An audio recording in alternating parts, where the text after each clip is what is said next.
गरियाबंद से है, जहां पुलिस को मिली बड़ी सफलता। नक्सलियों का डंप सामान और कैश बरामद किया गया है। दो अलग अलग जगह की गई कार्रवाई तो 46 लाख से ज्यादा कैश बरामद किया गया।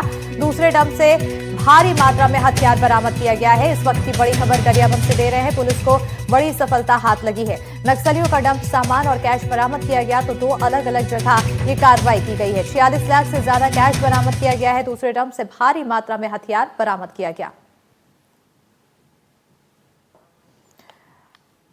तस्वीरें भी दिखा रहे हैं आपको, साथ ही देख सकते हैं आप, जहां पर पुलिस को ये बड़ी सफलता हासिल हुई। नक्सलियों का डंप सामान यहां पर बरामद किया गया है। एक तरफ हथियार तो वहीं दूसरी तरफ कैश भी बरामद किए गए हैं। दो अलग अलग जगह ये कार्रवाई की गई है और दोनों जगह बड़ी यहां पर सफलता हाथ लगी है। एक्सक्लूसिव तस्वीरें आपको टीवी स्क्रीन पर दिखा रहे हैं। आज आत्मसमर्पित माओवादियों से पूछताछ के बाद में कुछ डंप के लोकेशन को हमने ट्रेस किया था, तो उन्हीं की रिकवरी के लिए फोर्स रवाना हुई थी, धमतरी और गरियाबंद की संयुक्त फोर्स। तो उन्हें दो डंप रिकवर करने में सफलता मिली है, जिसमें से एक डंप में 46,31,500 रुपये कैश, जिसमें 2 लाख रुपए लगभग पुराने 2000 के नोट हैं, शेष 500 रुपये के नोट, और एक अन्य डंप से एक भरमार बंदूक, एक देसी ग्रेनेड लॉन्चर जिसको सुरका राइफल बोला जाता है नक्सलियों द्वारा उनके बोलचाल में, 160 नग के आसपास अलग अलग हथियारों के राउंड, कुछ इलेक्ट्रॉनिक डिवाइसेस, नक्सल साहित्य और डेटोनेटर वगैरह इस तरह के अन्य भारी मात्रा में सामान बरामद करने में सफलता प्राप्त हुई।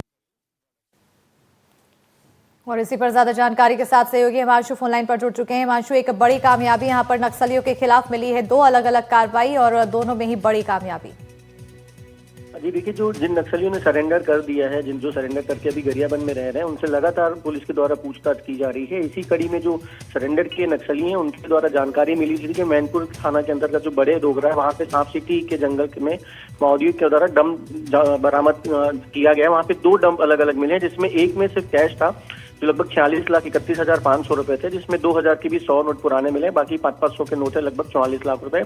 इसके अलावा जो दूसरा डंप है उसमें से लैपटॉप भी मिला है, एक भरमार बंदूक मिली है, उनकी कई राउंड फायरिंग गोलियां भी ली हैं, इसके अलावा सिंगल शॉट भी मिले हैं और इलेक्ट्रॉनिक उपकरण करके लगभग बहुत डेटोनेटर भी इसमें कई सारा बरामद हुआ। और अब तक अगर जो गरियाबंद पुलिस और सुरक्षा बल की बात करें तो अब तक 1 करोड़ 8 लाख रुपए से अधिक कैश गरियाबंद पुलिस डंप से बरामद कर चुकी है। बिल्कुल, बहुत शुक्रिया हिमांशु तमाम जानकारी देने के लिए।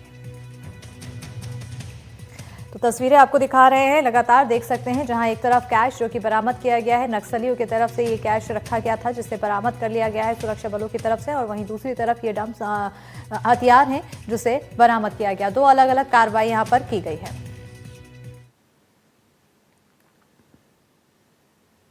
बढ़ेंगे खबरों में आगे। कटनी से अगली बड़ी खबर है। मुकुंदपुर भेजने के दौरान तेंदुए के शावक की मौत। रेस्क्यू पर मुकुंदपुर जू ले जाया जा रहा था शावक, तो वहीं क्रेशर प्लांट के ऑफिस में पहुंच गया था शावक।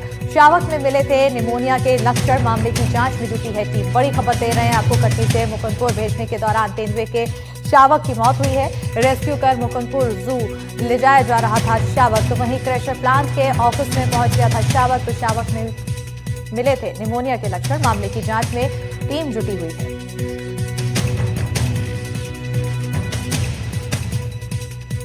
कल इस क्रेशर प्लांट में जो हमें तेंदुए का एक छोटा बच्चा मिला था, अनुमानित उम्र उसकी करीब 1.5 से 2 महीने के आसपास की थी, और वहां से उसको रेस्क्यू करके वन विभाग ने अपने संरक्षण में लिया था, लोकल रेंज ऑफिसर ने।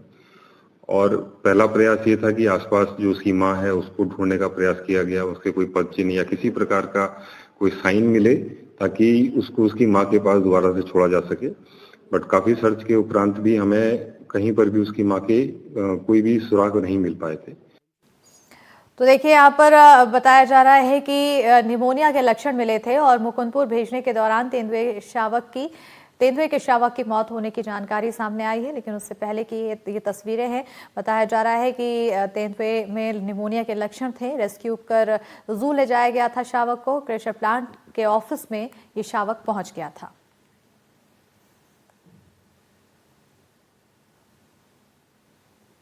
और अब बात करेंगे कूनो में आए 9 नए मेहमान की। जी हां, कूनो नेशनल पार्क में छोड़े गए 9 चीते तो भूपेंद्र यादव ने चीतों को रिलीज किया है। पार्क के बाड़े में छोड़े गए सभी 9 चीते तो नामीबिया बोत्सवाना से आए हैं 8 चीते।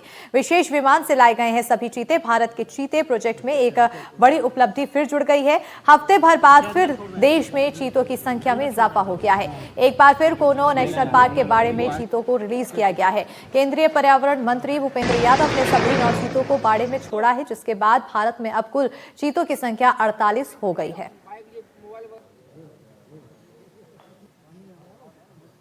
श्योपुर के कूनो नेशनल पार्क के लिए आज का दिन बड़ा अहम माना जा रहा है। बोत्सवाना से जो चीते लाए जाने थे उनको एयरलिफ्ट करके कूनो नेशनल पार्क में लाया गया था और जो केंद्रीय वन मंत्री भूपेंद्र सिंह हैं उन्होंने 3 चीतों को रिलीज किया है क्वारंटीन बाड़े में और उसके बाद जो चीते हैं वो बाड़ों में रखे जाएंगे। उनकी देखरेख के लिए लगातार जो कूनो नेशनल पार्क की टीम है वो लगातार तैनात रहेगी। इस समय देख सकते हैं आप, मैं कूनो नेशनल पार्क के टिकटोली गेट पे खड़ा हूँ और यहीं से जो कूनो नेशनल पार्क के अंदर जाया जाता है और हालांकि मीडिया को जाने की अनुमति नहीं दी गई है किन्हीं कारणों से और जो पूरा प्रोग्राम है वो लगभग ऊपर चल रहा है और केंद्रीय मंत्री भूपेंद्र सिंह जो है वो वहाँ लगभग 10 बजे के टाइम पे पहुँच गए थे और जैसा कि शेड्यूल था चीतों को छोड़ने का, उसके बाद आधा घंटा विलंब से चीतों को रिलीज किया गया है और जो पूरी सिक्योरिटी है पूरी सिक्योरिटी थी और वहाँ पे कई और भी वीआईपी मौजूद है, जैसे कि मध्य प्रदेश के पूर्व मंत्री जो वन मंत्री रहे हैं रामनिवास रावत वो भी वहाँ मौजूद हैं और भी जो प्रशासनिक अधिकारी हैं वो भी वहाँ मौजूद हैं और कूनो के अफसर